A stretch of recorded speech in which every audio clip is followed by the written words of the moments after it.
बिस्मिल्लाहिर्रहमानिर्रहीम। अस्सलाम वालेकुम मेरे प्यारे दोस्तों, मेरा नाम है लतीफ़ प्रो टीवी। यूट्यूब चैनल में खुश आमदीद तमाम देखने और सुनने वालों को। तो मेरे प्यारे दोस्तों, हम आज इस टॉपिक पर बात करेंगे। वो बात करेंगे सफ़ेद नाखून डिप्रेशन और टेंशन की अलामत होते हैं और बीमारियों की तरफ जो है इशारा करते हैं। तो लिहाजा प्यारे दोस्तों, आज की जो है वीडियो बहुत ही दिलचस्प होने वाली है और आपने जो है स्किप नहीं करनी और एंड तक ज़रूर देखना है। तो लिहाजा जनाब, सफ़ेद नाखून जो है ये दास्ते शनास का तरीका डॉक्टर भी इस्तेमाल करते हैं। तो लिहाजा यहाँ पर जो है हमने साइज 3 बनाकर रखते हैं। तो यहाँ पर जो है ये पहले नंबर पर खुशबख्त उंगली है, ये दूसरे और ये तीसरे नंबर पर है।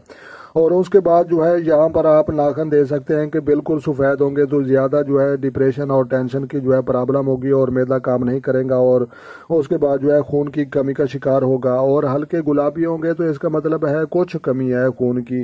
और जो बहुत ही ज़्यादा पीले रंग में होते हैं, गोल्ड कलर में होते हैं, तो वो जो है सफरा की तरफ इशारा करते हैं।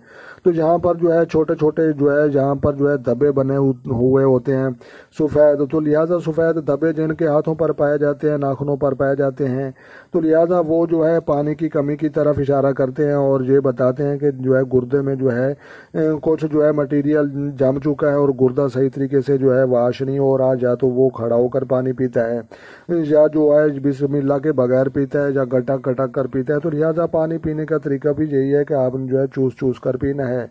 तो लिहाजा प्यारे दोस्तों, सफ़ेद नाखून जो है बीमारियों और टेंशन और जो है इंसान की जो है खामियों की तरफ इशारा करते हैं। तो इससे जो है डॉक्टर भी यही चीज़ें देखते हैं। तो लिहाजा दास्ते शनास का तरीका या जो है डॉक्टर के तरीके में कोई ख़ास फ़र्क नहीं है। तो लिहाजा सफ़ेद नाखून डिप्रेशन, टेंशन और जो है परेशानी की तरफ और बीमारी की तरफ इशारा बिल्कुल करते हैं। ये तरीका दुरुस्त है और सच है। तो लिहाजा वीडियो अच्छी लगी हो तो आपने लाइक भी करनी है और चैनल पर नए हैं तो चैनल भी सब्सक्राइब कर लें। तो लिहाजा अपना ढेर सारा ख्याल रखना है और अपनी दुआ में मुझे याद रखना है। तो मिलते हैं किसी नेक्स्ट वीडियो में, तब तक जो है देखने और सुनने वालों को मेरी तरफ से अस्सलाम वालेकुम व रहमतुल्लाह जनाब।